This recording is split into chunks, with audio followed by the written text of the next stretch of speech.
اعوذ باللہ من الشیطان الرجیم، بسم اللہ الرحمن الرحیم۔ آج کا ٹاپک بہت ہی اہم ہے کہ ناسبیت کے عروج کا کیا سبب ہے۔ آئیں ذرا اس پر دیکھتے ہیں کہ ناسبیت بر صغیر میں کیسے ہے۔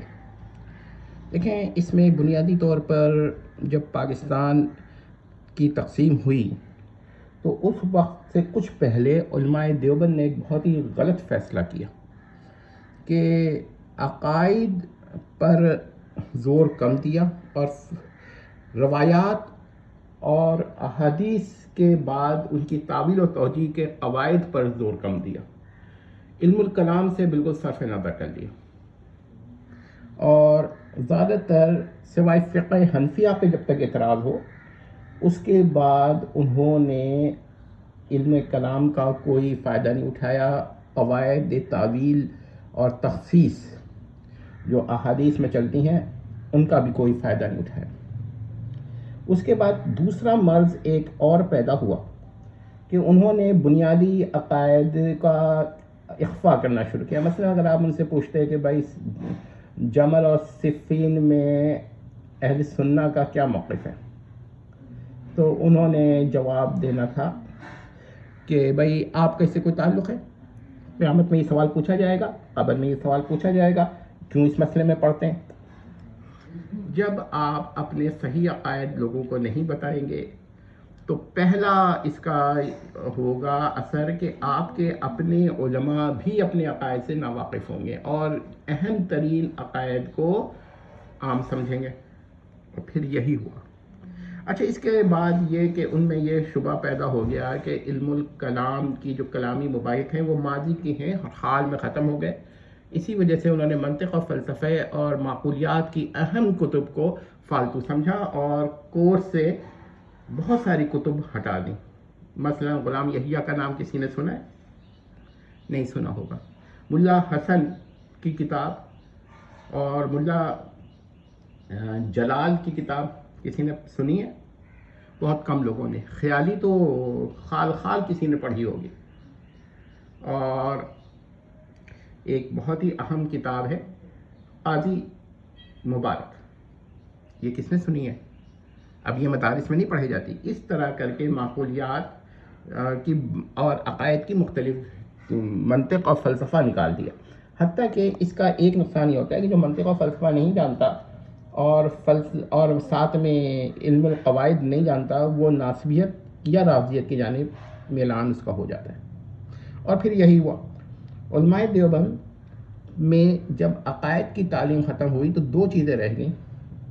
جب تک حنفیت کا مسئلہ ہوگا تو وہ پھر فقہی مسائل سے کچھ نہ کچھ تخصیص کریں گے، کچھ نہ کچھ مسائل پیدا کریں گے، تعویل کریں گے، لیکن عقائد کی بنیاد پر ان کا دو چیزوں پر رہ گیا، یعنی عمومات اور ظاہری معنی۔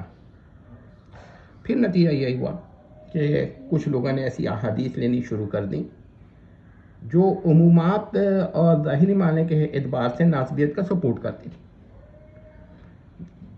اچھا، ایک تو سبب یہ ہو گیا۔ تو علماء دیوبند کی پہلی غلطی عقائد سے خود اپنے عوام کو دور رکھنا۔ دوسری غلطی جو ان سے ہوئی کہ بھائی اگر آپ ان مسائل پر بیان دیں گے تو فتنہ پھیلے گا۔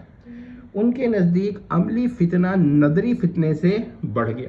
مثلا آپ نے رسول اللہ کو حاضر و ناظر کہنے کی رد نہیں کرنا کیونکہ فتنہ پھیلے گا، لوگ ایک دوسرے کو برا کہیں گے، یہ عملی فتنہ۔ لیکن یہ بھول گئے کہ اس سے اعتقادی فتنہ بڑھ رہا ہے اور لوگ رسول اللہ کو حاضر و ناظر ماننا شروع ہو گئے۔ اسی طرح لوگوں میں یہ جب نواسب نے کچھ روایات پیش کیں تو اس سے لوگوں نے یہ سمجھ لیا کہ بھائی یہ کیا کہتے ہیں، اگر ہم اس کا رد کریں گے تو روافظ یہ پھیلے گی، رفض پھیلے گا۔ نہیں، رفض نہیں پھیلتا اگر آپ خود اپنے عقائد بیان کرتے ہیں، ٹھیک ہے؟ تو یہ بہت ہی اہم غلطی ہو گئی اور یہ جاری ہے۔ اس کے بعد ایک دور یہ آیا کہ دیکھیے اب منطق اور فلسفے سے آپ کہیں گے کہ اس کا کیا تعلق ہے؟ جی، جب منطق اور فلسفہ ہوتا ہے تو بعض دفعہ آپ کسی ظاہر عبارت سے جو مخالف لازم قرار دے رہا ہوتا ہے وہ لازم نہیں ہوتا، آپ کو اس سے بحث کرنی پڑتی ہے کہ بھائی لزوم کیا ہے، یہ کیا ہے۔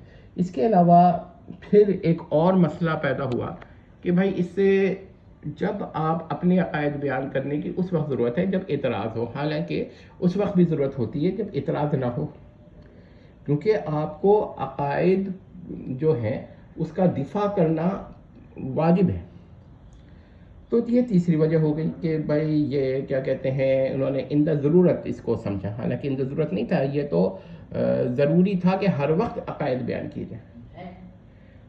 اس کے بعد ایک مسئلہ یہ ہوا فتنہ رفس کا رد، کہ بھائی کچھ لوگ جو تھے جنہوں نے رفس کا فتنے کا رد کرنا چاہا، ادھر نوٹ کر لیجیے گا، یہ بہت ہی اہم بات بتانے والا ہوں۔ تو انہوں نے کیونکہ عقائد تو ان کے پڑھے نہیں تھے، انہوں نے عقائد پہ توجہ نہیں دی، علم کلام ان کے پاس نہیں تھا، دلائل ان کے پاس نہیں تھے، حدود و قیود کے کہاں تک اہل سنہ ایک روایت کے عموم پر جا سکتا ہے یا ظاہری معنی پہ جا سکتا ہے، کہاں نہیں جا سکتا، یہ بھی ان کے پاس نہیں تھا۔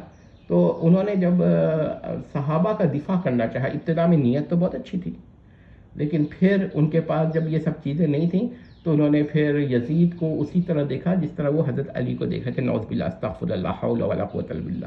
تو انہوں نے کہا بھائی کہ اگر حضرت علی اپنے جنگوں میں حق پر تھے تو پھر یزید بھی حق پر ہوگا، اور یہ چیز بڑی کام ہوئی۔ وہ ایسی احادیث پیش کرنے لگے کہ جن پر ناسبیت کے اثرات تھے۔ اس میں قصور بہرحال ہم یہ سمجھیں گے کہ ہمارا اور ہمارے علماء کا ہے، اور اہل حدیث حضرات کا بھی، کیونکہ دیکھیے میں ایک بات کہتا ہوں کہ بھلے سے آدمی فقہ میں اہل حدیث ہو اگر عقائد میں دیوبند ہو، کیونکہ اہل حدیث ہونا کوئی اتنا بڑا مسئلہ نہیں ہے، لیکن اس میں سختی ہے عقائد میں، تعویل توجہ نہیں ہے، تو اس لیے وہ پھنستے زیادہ ہیں۔ میں کبھی مثال دوں گا کہ دیکھیے کہیں نہ کہیں تعویل ہوتی ہے، صرف اہل حدیث سے یہ اختلاف ہو سکتا ہے، اہل حدیث یہ اختلاف کر سکتے ہیں کہ دلائل عقلیہ سے کہاں تک تعویل ہو سکتی ہے جبکہ صفات باری کا معاملہ ہو۔ باقی تعویل و توجیہ کا انکار کر دینا جیسا کہ غالی لوگ کرتے ہیں، یہ غلط ہے۔ دیکھیے تعویل بھی ہو سکتی ہے، توجیہ بھی ہو سکتی ہے، تخصیص بھی ہو سکتی ہے، یہ تینوں چیزیں ہو سکتی ہیں۔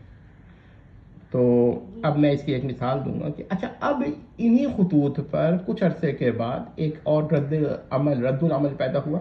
انہوں نے کہا بھائی اس کا تو ناسبیت پھیل رہی ہے اور ہمارے علماء جو ہیں وہ ساکت ہیں۔ ان کا یہ خیال ہے کہ جب وہ ناسبیت کا رد کریں گے تو شیعت کا دفاع ہو جائے گا، لیکن اس کا ایک وجہ یہ تھی کہ انہیں صلاحیت ہی نہیں تھی بحث کرنے کی، اور صلاحیت کیوں نہیں تھی؟ کیونکہ انہوں نے بحث و مباحث کو فتنے کا باعث سمجھ کے ترک کر دیا تھا۔ تو وہ ایک صاحب ہے نا جو ہنسی مذاق بہت کرتے ہیں، انہوں نے بھی یہ کہا تھا کہ بھائی ہر گناہ کر لیں گے ہمارے علماء لیکن مناظرے کا گناہ نہیں کریں گے۔ تو بات ٹھیک ہی کہی تھی، کیونکہ ہمارے لوگوں کو مناظرات کا کوئی شوق نہیں تھا۔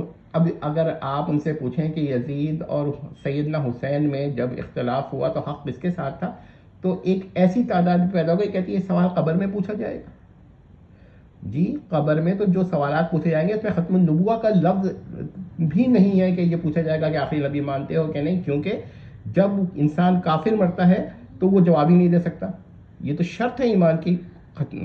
مرنے کے بعد یہ بھی نہیں پوچھا جائے گا کہ اللہ کو تو الہ مانتے ہو، کیا غیر اللہ کو بھی الہ مانتے ہو؟ نہیں، یہ سوال بھی نہیں ہوگا، وہ تو 3 سوال ہوں گے۔ تو اس کا مطلب ہے کہ بہت ساری ضروریات دین، ہاں 5 وقت کی نماز مانتے ہو یا نہیں مانتے، یہ بھی سوال ہوگا یا نہیں ہوگا، آپ بتائیے۔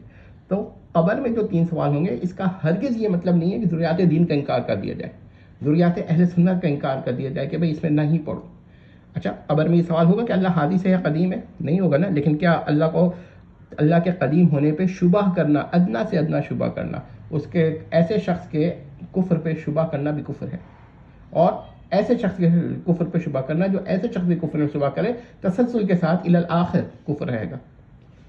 تو اب آپ نے دیکھا کہ کتنا بڑا مسئلہ پیدا ہو گیا، یعنی ان لوگوں نے بہت ہی بڑا نقصان کر ڈالا۔